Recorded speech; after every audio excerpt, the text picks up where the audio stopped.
Hi, welcome to our math. Today I'm doing a series of videos on literal equations and formula manipulation.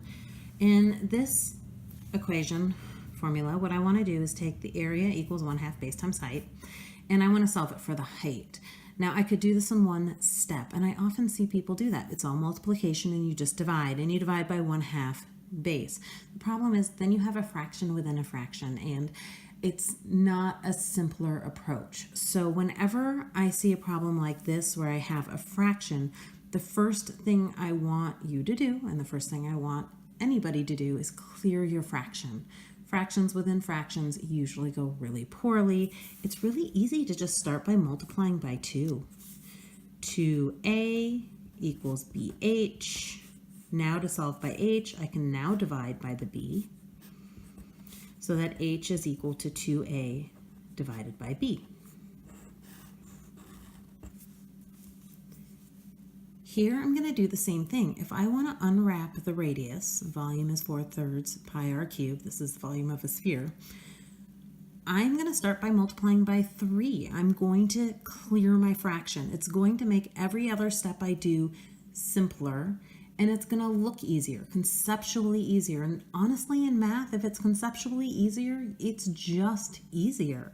So if I take this and I clear this 3 by multiplying both sides by 3, you can flip and multiply and get rid of the whole fraction. I don't know that that makes it any faster.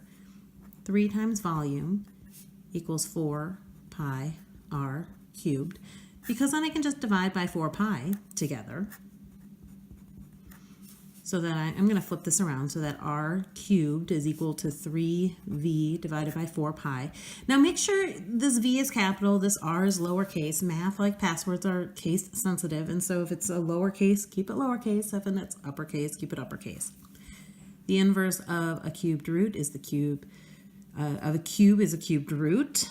So I need to take the cubed root of both sides. That looks like a square root with a little 3 in the v, but it's a cubed root.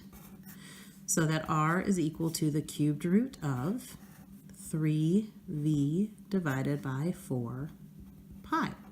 Now, if you were doing something with a square root or an even root, you would have to acknowledge that it could come from positive or negative. But the thing about an odd root, the odd thing is you don't have to worry about positive or negative. It is oddly simple. All right, I hope you've enjoyed this video. Please subscribe to my YouTube channel, like my Facebook page, and I'll see you on the next video. Thanks.